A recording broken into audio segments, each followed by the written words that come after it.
The Chair now recognizes himself for 2 minutes for an opening statement. I would like to start off from quoting from our witness's testimony.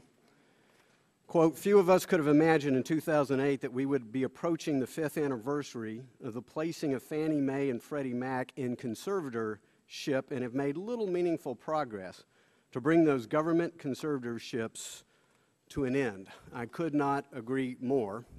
And that's why I am determined that today's hearing will be a truly historic one.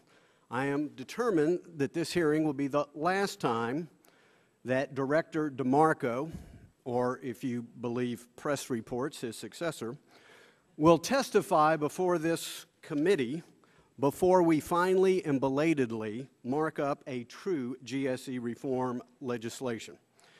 This I define as legislation to once and for all abolish Fannie Mae and Freddie Mac as government-sponsored enterprises, and two, one that would create a truly sustainable housing policy, sustainable for our economy, sustainable for those seeking the goal of home ownership, and sustainable for hardworking taxpayers who should never, ever be called upon again to bail out Wall Street.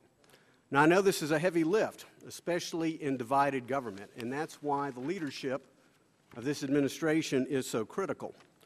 Regrettably, they have not released a reform plan. Instead, over 2 years ago, they issued a white paper of options and simply let it gather dust.